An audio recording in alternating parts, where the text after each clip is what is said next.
সবাইকে রানন্দিত জয়গুরু। আজকে আমি একটা বাণীর উপর আলোচনা নিয়ে শুরু করছি। ধর্ম যদি নাইরে ফুটলো জীবন মাঝে নিত্যকর্মে, বাতিল করে রাখলি তারে, কি হবে তোর তেমন ধর্মে। আমাদের বাস্তব জীবনে আমাদের ধর্মকে ফুটিয়ে তুলতে হবে। আমরা নিত্য যে কর্ম করি তার মধ্যে দিয়েই ধর্মকে স্থাপন করতে হবে। প্রত্যেকটা কর্মে আমাদের যাতে সৎ বুদ্ধি হয়, সৎ কর্ম হয়, সৎ চিন্তা হয়, সেই চেতনা আমাদের থাকতে হবে, সেই প্রচেষ্টা আমাদের থাকতে হবে এবং প্রত্যেকটি কর্ম যাতে ইষ্ট নির্দেশ অনুযায়ী হয়, ইষ্ট চেতনাবাহী হয়, সেটা আমাদের মনে রাখতে হবে। আমি এমন একটা কর্ম করলাম, এমনভাবে কথা বললাম, এমনভাবে চলাফেরা করলাম, এমন কর্ম করলাম যা ইষ্টের চিন্তার পরিপন্থী, ইষ্ট নির্দেশের পরিপন্থী। আমাকে বুঝতে হবে আমার কথাটা ইষ্টের নির্দেশের সাথে যায় কিনা, এটা ইষ্টের চেতনায় কোনো আঘাত করছে কিনা, আমার সৎসঙ্গের সত্তাটাকে বিঘ্নিত করছে কিনা, কলুষিত করছে কিনা, সেটা আমাকে প্রথমে ভাবতে হবে। তাই আমাদের প্রতিটি কর্মে ইষ্টকে জড়িয়ে রাখতে হবে। আমি খাচ্ছি, আমি ঘুমাচ্ছি, চলাফেরা করছি, কথা বলছি, সব জায়গায় ইষ্ট চিন্তা মাথায় রাখতে হবে। ইষ্ট চিন্তা কীভাবে মাথায় রাখবো? আমি কথা বলছি, সে কথাটা সঠিকভাবে হচ্ছে কিনা, কারোর সাথে কুব্যবহার করছে কিনা, অপবাদ দিচ্ছে কিনা, নিন্দা করছে কিনা, সেগুলো আমাকে মাথায় রাখতে হবে। আমি যখন কর্ম করছি সঠিকভাবে আমি কর্মটা করছি কিনা, আমি যদি চাকরি করি সেই দায়িত্বটা আমি ঠিকভাবে পালন করছি কিনা, সেখানে অবহেলা করছি কিনা, সেগুলো মাথায় রাখতে হবে। এরপরে আমি যদি স্কুলে মাস্টারি করি তাহলে সেই শিক্ষাটা আমি ঠিকভাবে দিচ্ছি কিনা, নাকি ছাত্রদের ঠকিয়ে টিউশনে এক্সট্রা ইনকাম করছে কিনা, সেটা আমার মাথায় রাখতে হবে। যদি আমি ব্যবসা করি সেই ব্যবসাটা আমি ঠিকভাবে করছি কিনা, এটাকে আমি লোক টাকাচ্ছি, বেশি লাভ করছি, না সত্যিকার লাভ করছি, নাকি সঠিকভাবে সঠিক নিয়মে ব্যবসাটা পরিচালনা করছি, যেটা আমাকে মাথায় রাখতে হবে। তাহলে সেটা হচ্ছে ইষ্টকর্ম। আর আমি যদি কোনো জায়গায় কোনো মতামত প্রকাশ করি বা কোনো জায়গায় যাই, সেই জায়গাটাতে আমার আবার আচরণটা ঠিক আছে কিনা, কোনো মেয়ের সাথে আমি খারাপ ব্যবহার করছি কিনা, কোনো গুরুজনদের সাথে আমি খারাপ ব্যবহার করছি কিনা, সেই অনেক জিনিসগুলো আমাকে মাথায় রাখতে হবে সবসময়। তাই ঠাকুর বলেছেন ইষ্ট নাম জপ করতে। ইষ্ট নাম জপ করলে আমাদের মাথায় সবসময় সৎ চিন্তা আছে, সৎ বুদ্ধি থাকে এবং ইষ্টকে খুশি করার চেতনা থাকে, ইষ্টকে খুশি করার প্রচেষ্টা থাকে। তাহলে সেক্ষেত্রে আমাদের মাথা থেকে অনেক খারাপ চিন্তা চলে যায়। খারাপ চিন্তা আসলেও সেটা ইষ্ট চিন্তায় এবং ইষ্ট কর্মে পরিবর্তিত হয়, আমাকে থেকে টেনে নিয়ে যায়, ইষ্ট কর্মে টেনে নিয়ে যায়, ইষ্ট চিন্তায় টেনে নিয়ে যায়। তাই আমরা যদি সবসময় ইষ্ট চিন্তায় নিজেকে রত রাখতে পারি, ইষ্ট নাম জপ করতে পারি সবসময়, তাহলে অনেক আপদ বিপদ থেকে, এ ধরনের অযাচিত বিপদ থেকে আমরা রক্ষা পেতে পারি। তাই ঠাকুর বলেছেন সবসময় ইষ্ট নাম জপ করতে। লাখো ধান্দায় মনটি ব্যস্ত, ইষ্ট ধান্দায় রইলে না, তবুও চাষ বিধির দয়া, মতিচ্ছন্ন বুঝলে না। আমরা লাখো চিন্তা করছি নিজেকে বড় করার, বেশি ইনকাম করার, বেশি মুনাফা করার, ভালো পড়াশোনা করার, আবার এও চিন্তা করছি অন্যকে ঠকিয়ে কীভাবে বড় লোক হব, বেশি পয়সা উপার্জন করব, গাড়ি বাড়ি করব, সেই চিন্তাও করছে। তাহলে লাখো লাখো চিন্তা আমাদের মাথায় ঘুরপাক খাচ্ছে। আর বর্তমান সময়ে ডিজিটাল যুগে চিন্তা উপকরণের কোনো শেষ নেই, সেটা ফেসবুক হোক বা সোশ্যাল মিডিয়া হোক, সে গেম হোক, চ্যাটিং হোক, এ ধরনের অনেক উপকরণ আমাদের আছে। তো এই উপকরণগুলো দেখতে দেখতে সব অনেক হাজারো লাখো লাখো চিন্তার মধ্যে আমাদের মনটা ব্যস্ত থাকে, ইষ্ট ধান্দায় রইলি না। তাহলে আমার ইষ্ট ধান্দাটা কি? ইষ্ট ধান্দা হচ্ছে 5টা জিনিস। প্রথমত যজন যাজন ইষ্টভীতি স্বস্তিনী সদাচার।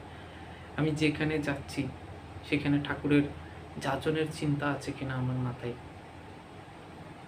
সৎ চিন্তা আছে কিনা, সঠিকভাবে কর্ম করার চিন্তা আছে কিনা, সঠিক সময়ে প্রার্থনা করার, ইষ্টবৃত্তি করার, নাম ধ্যান করার চিন্তা আছে কিনা। তো লাখো ধান্দায় মনটি ব্যস্ত, ইষ্ট ধান্দায় রইলি না। এইসব ইষ্ট ধান্দা যদি আমার মধ্যে থাকে, এখন আমি ইষ্ট চিন্তায় নেই, ইষ্ট কর্মেই নেই, এখন আমি বিধির দয়া চাচ্ছি, ঠাকুর এই বিপদ থেকে আমাকে রক্ষা করো, বিপদ থেকে আমাকে উদ্ধার করো, ঠাকুর এভাবে আমি ফেসে গেছি, এভাবে ডুবে যাচ্ছি, আমাকে উদ্ধার করো। তাহলে তিনি কিভাবে করবেন? তিনি তো বলেই দিয়েছেন যে আমি যে কর্ম করি না কেন, যেখানে যাই না কেন, ইষ্ট চিন্তা ইষ্ট কর্ম যেন আমার মাথায় থাকে, সৎভাবে চলার চিন্তা মাথায় থাকে, সঠিক পথে চলার চিন্তা আমার মাথায় থাকে, তাহলে তিনি আমাকে রক্ষা করতে পারবে। আর যদি আমি সেটা না করি, তাহলে ঠাকুরের কোনো পথ থাকে না আমাকে রক্ষা করার। ঠাকুর তো বলেই দিয়েছে কিভাবে চললে আমি রক্ষা পাবো। তবুও তিনি দয়াময়, তিনি আমাদের রক্ষা করে চলেন, তিনি আমাদের রক্ষা করেন, না হলে আমাদের বেঁচে থাকার কোনো সুযোগ ছিল না, উপায় ছিল না। তিনি দয়াময়, তিনি করুণাময়, তিনি প্রেমময়। তার দয়া আছে বলেই আমরা বেঁচে আছি, শ্বাস নিতে পারছি, খেতে পারছি। কিন্তু যিনি আমাকে বাঁচিয়ে রেখেছেন, যার দয়ায় আমি বেঁচে আছি, তাকে যদি আমি না মানি, তার কথা মেনে না চলি, তাকে স্মরণ না করি, তার ভজন না করি, তার কর্ম না করি, তাহলে আমাকে কিভাবে তিনি রক্ষা করবেন? ওই বিপদ আমাকে বিপদে নিয়ে যাবে, কিছুই করার থাকতো না। তাই ঠাকুর সবসময় নাম জপ করার কথা বলেছেন, তাকে বিশ্বাস করার কথা বলেছেন।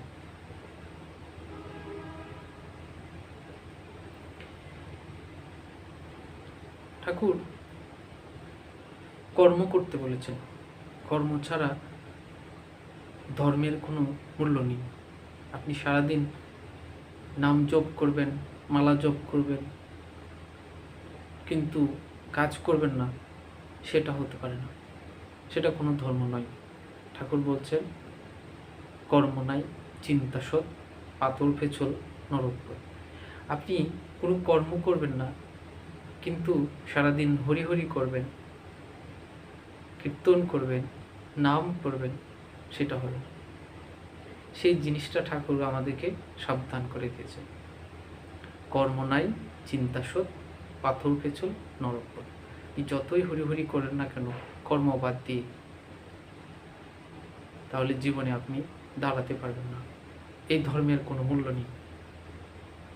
বর্তমান সময়ে দেখা যায় এ ধরনের বিভিন্ন ধর্মীয় প্রতিষ্ঠান, যারা কিছু লোককে বুঝিয়ে বা মোটিভেট করে এই ধরনের ধর্মচর্চায় অনুপ্রাণিত করছে। শুধু কর্ম নেই, শুধু হরি হরি করবে, এটাই তাদের ধর্ম। কিন্তু এটা তো বাস্তব কোনো ধর্ম হতে পারে না, সত্যিকার ধর্মপথ হতে পারে না। শ্রীকৃষ্ণ গীতায় তাহলে কর্মযোগ দিতেন না, আর বিভিন্ন যুগপুরুষোত্তম যারা আছেন তারা সব কর্ম বাদ দিয়ে তারা ওই পথ আমাদের দেখাতেন। কিন্তু আমি শ্রীরামকে দেখি, শ্রীকৃষ্ণকে দেখি, যারাই আছেন তারা আমাদেরকে দেখিয়ে দিয়েছেন কর্ম করতে হবে। কর্মের মাঝেই ধর্মকে যে ফুটিয়ে তুলতে পারলো না, ধর্মে কর্মে আনলো বিভেদ, পদে পদে লাঞ্ছনা।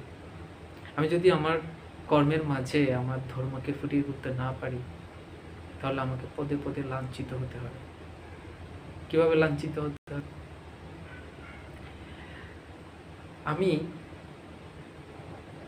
আমি কর্ম করছি, ধরেন আমি কর্ম করলাম, একটি চাকরি করছি।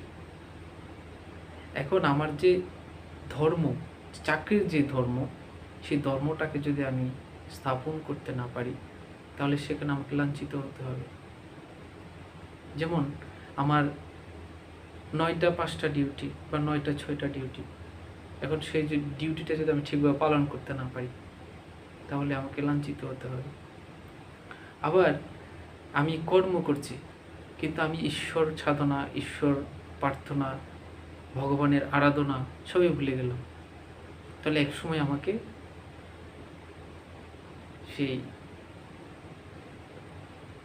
জায়গায় আমি দুর্বল হয়ে যাব। ঈশ্বরের প্রার্থনা বাদ দিয়ে আমি শুধু কর্ম, আমার ইনকামের পথে আছি, ওই চিন্তাই করছি। সব ধর্মকর্ম, অন্য ধর্ম, প্রার্থনা, নাম ধ্যান যা আছে সব বাদ দিয়ে দিলাম।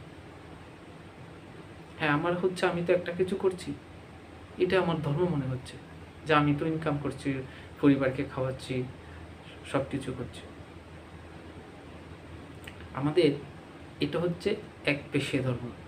হ্যাঁ, আপনি ধর্ম করছেন, ব্যবসা করছেন, চাকরি করছেন, উপার্জন করছেন, মা বাবাকে দেখছেন, স্ত্রীকে দেখছেন, সন্তানদের দেখছেন, কিন্তু আপনার এই দেখার পরেও আরেকটা দেখা রয়েছে, সেটা হচ্ছে ইষ্টকে দেখা।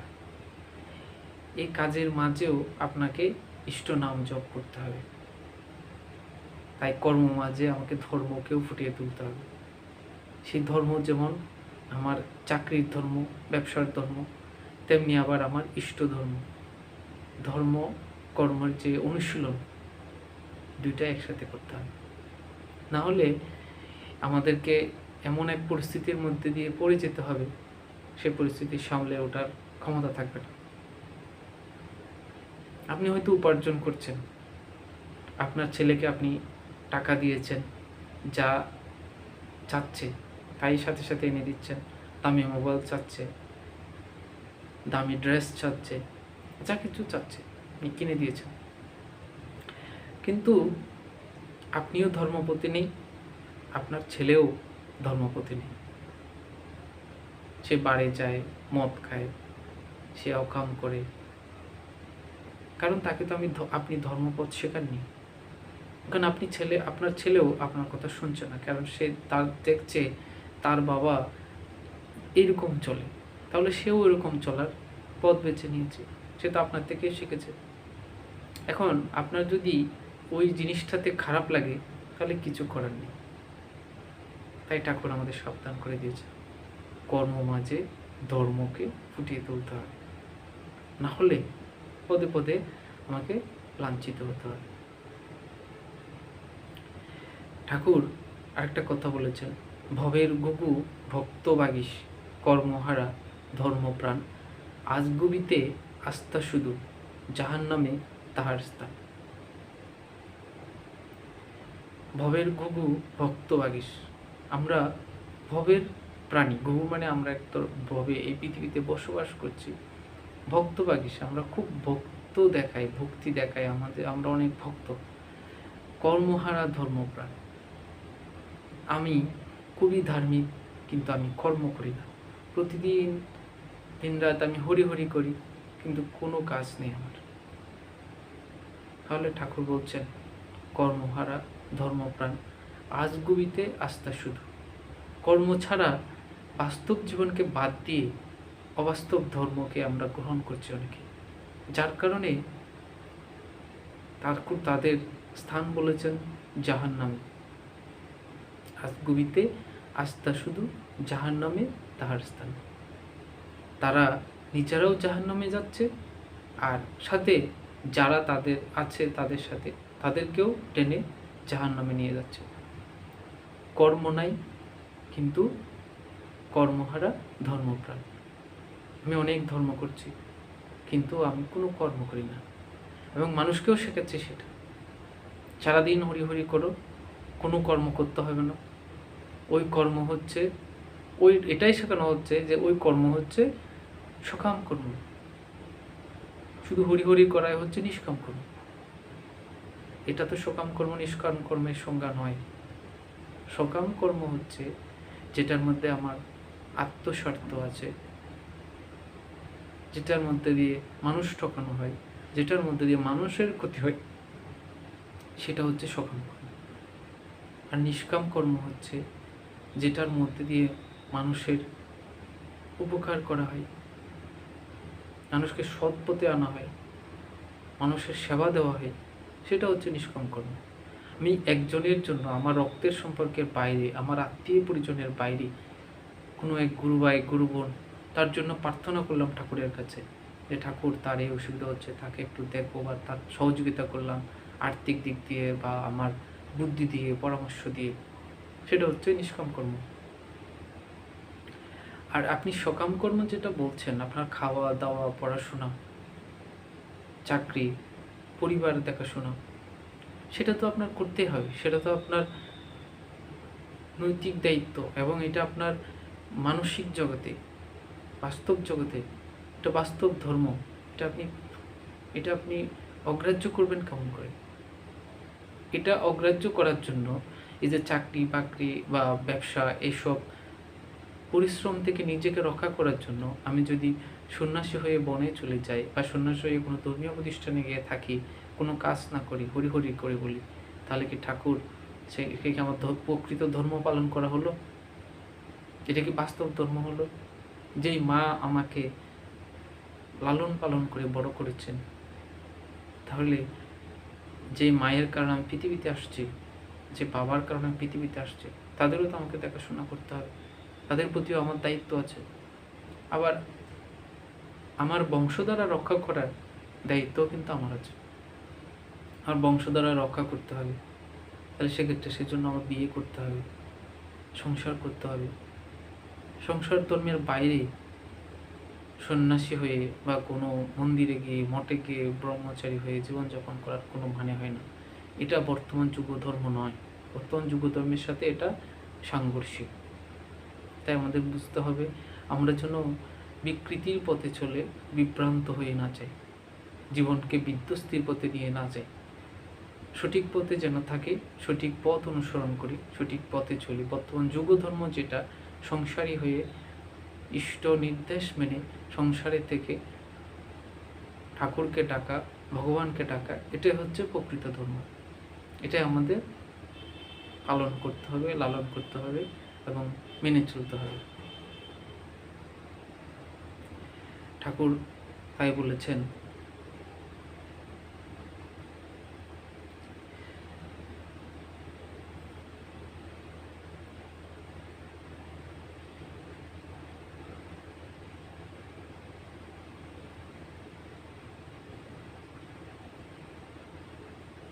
ঠাকুর এই ধরনের অনেক বাণী আমাদের দিয়েছেন চলার জন্য বা আমাদের নির্দেশনার জন্য। এই নির্দেশ মেনে যদি আমরা চলি, আমাদের বাস্তবিক জীবনে ধর্মকে ফুটিয়ে তুলি, কর্মকে সাথে নিয়ে, তাহলে আমরা সুখী হতে পারবো। আমাদের সনাতন সমাজ সুন্দর হবে এবং সঠিক পথে চলবে, এবং বর্তমান যুগ পুরুষোত্তমের যে নির্দেশনা আছে সেটাই আমাদেরকে পালন করতে হবে। তাহলে সঠিক ধর্ম আমাদের পালন করা হবে। না হলে প্রতিনিয়ত আমরা ভুল পথে থাকব। আমাদের দীর্ঘদিন যেন আমাদের সনাতন সমাজ এক ভুলের মধ্যে দিয়ে আসছে, ভুল ধর্মচর্চার মধ্যে দিয়ে অগ্রসর হচ্ছে, এবং আমরা দিন দিন যেন ক্ষয়ে ক্ষয়ে যাচ্ছি। আমাদের সনাতন সঙ্গ শক্তি, শ্রদ্ধা, ভক্তি, আদর্শ সব ক্ষয়িষ্ণু হয়ে যাচ্ছে। আমরা দিন দিন বিলুপ্তির পথে চলে যাচ্ছি, এরকমটা মনে হচ্ছে না? এটাকে যদি আমরা বাঁচাতে চাই, পারস্পরিক শ্রদ্ধা, ভক্তি, সম্মান আমাদের ফিরিয়ে আনতে হবে। একে অপরকে সম্মান করতে হবে, শ্রদ্ধা করতে হবে, ভালোবাসতে হবে, সাহায্য করতে হবে। এখন আমরা দেখা যায়, এক গুরুকে যদি আমি না মানি, ওই গুরুর আমি শিষ্য না, আমি আরেকজন গুরুর শিষ্য, আমি একজন আরেকজনের কঠোর সমালোচনা করি, বা যেটা নয় সেটা বলে সমালোচনা করার চেষ্টা করি, সেটা কিন্তু কখনোই উচিত নয়। ঠাকুর তাই বলেছেন, পরের ইষ্টে নিন্দে করে হলি ইষ্ট নিষ্ঠ, নিজের পা ভাঙলে নিজে বুঝলি না পাপিষ্ট। সেটা মহাপাপ। আরেকজন ভগবানকে, আরেকজন অবতারকে, আরেকজন মহাপুরুষকে, আরেকজন সাধককে সমালোচনা করা কখনোই ঠিক নয়। কারণ ওনার চিন্তা চেতনা আপনার চিন্তা চেতনার সাথে মিলবে না, আপনি নিজেকে ওই জায়গায় নিয়ে যেতে পারেন কিনা দেখেন। যদি আপনার শক্তি, সামর্থ্য, যোগ্যতা সেরকম থাকে, সাধনা সেরকম থাকে, তাহলে আপনি বুঝতে পারবেন যে ওনার ওই আচরণটা কেন করা হয়েছিল, কী কারণে হয়েছিল। নিজে ঠিক থাকার চেষ্টা করুন। নিজে ঠিকভাবে চললে আরেকজনকে সমালোচনা করার দরকার নেই। যদি পারেন সহযোগিতা করেন, ওনার পাশে গিয়ে দাঁড়ান, ওনার ভুলটুকু বলুন। যদি মনে হয় যে এটা ভুল হচ্ছে, তাহলে ওনার পাশে গিয়ে ওনাকে সঙ্গোপনে একান্তে বসে সবার সামনে অপদস্থ করার মানুষে নয়, ওনাকে সংশোধনের উদ্দেশ্যে ওনার পাশে গিয়ে একান্তে গিয়ে বলুন, দাদা আপনার এই কাজটা ভুল হচ্ছে মনে হয়, এই কাজটা এভাবে করলে ভালো হবে, আপনি এই কাজটা এভাবে করুন, তাহলে সবার জন্য মঙ্গল হবে, সমাজের জন্য মঙ্গল হবে। ওভাবে বলতে পারেন, কিন্তু সবার সামনে অপদস্থ করার জন্য ওভাবে বলা ঠিক নয়। সেভাবে বললে এটার একটা খারাপ ফল সৃষ্টি হয়।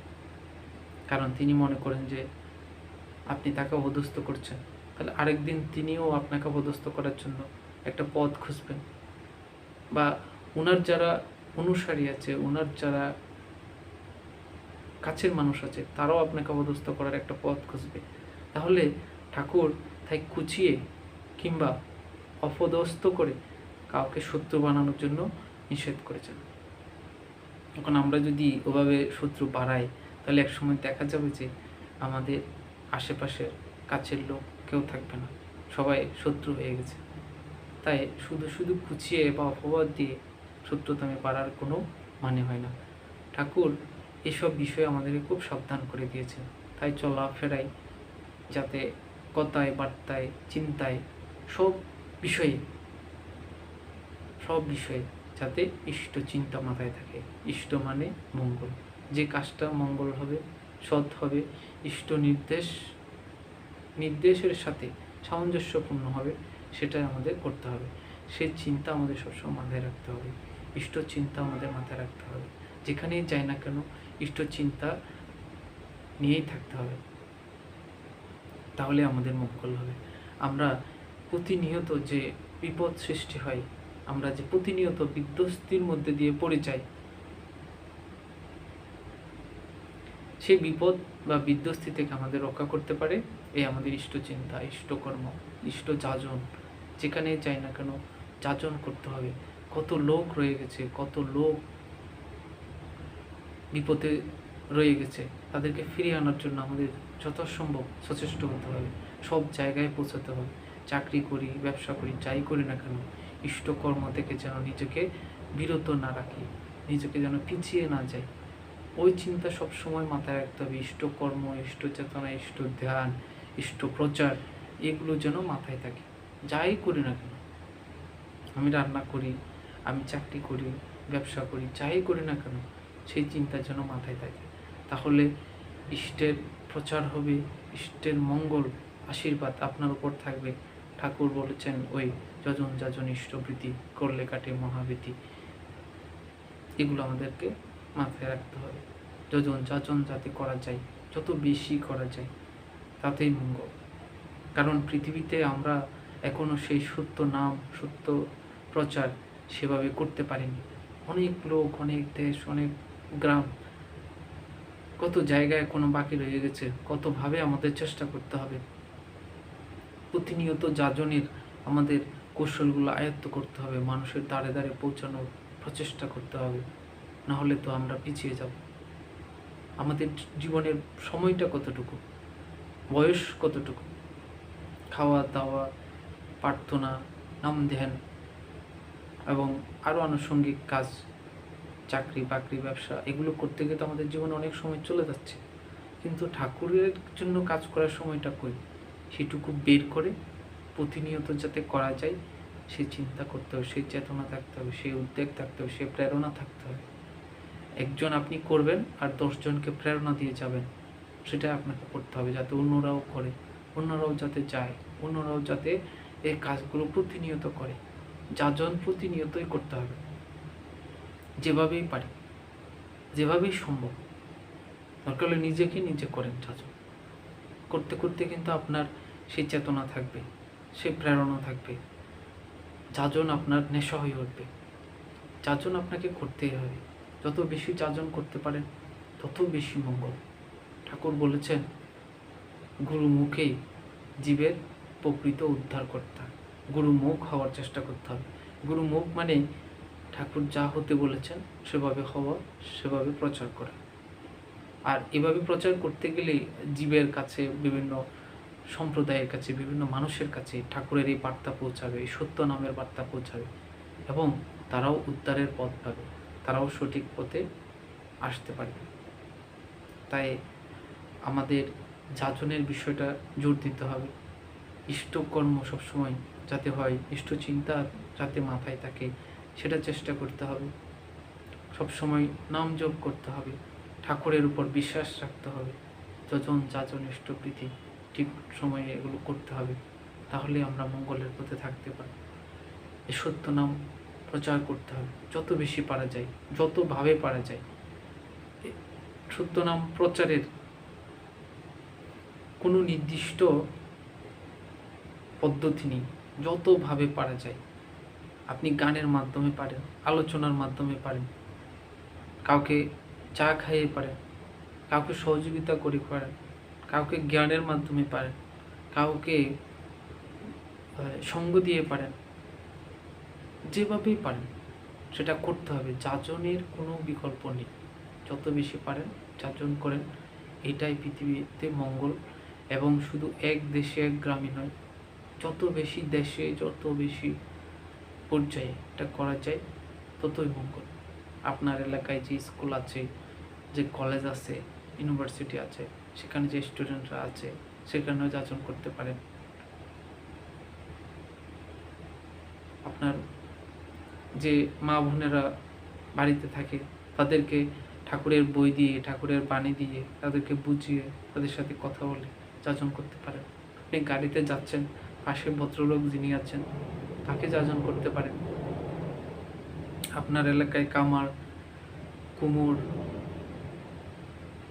সেলুন, ধোপা, নাপিত যারা আছে তাদেরকে আপনি বুঝাতে পারেন, তাদের কাছে গিয়ে কথা বলতে পারেন। আপনি দাদা দীক্ষা নিয়েছেন, দীক্ষা না নিলে কীভাবে নিতে হবে, কেন নিতে হবে, আস্তে আস্তে বুঝান, পরিচিত হন, কথা বলুন, বলে দেখবেন অনেক কিছু আপনি পাবেন, অনেক কিছু বেরিয়ে আসবে।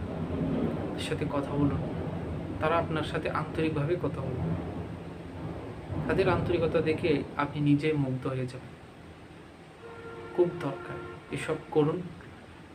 আচার্য নির্দেশ অনুযায়ী আমাদের দীক্ষা বাড়াতে হবে, সেই অনুযায়ী এই কাজগুলো প্রতিনিয়ত করে যেতে হবে।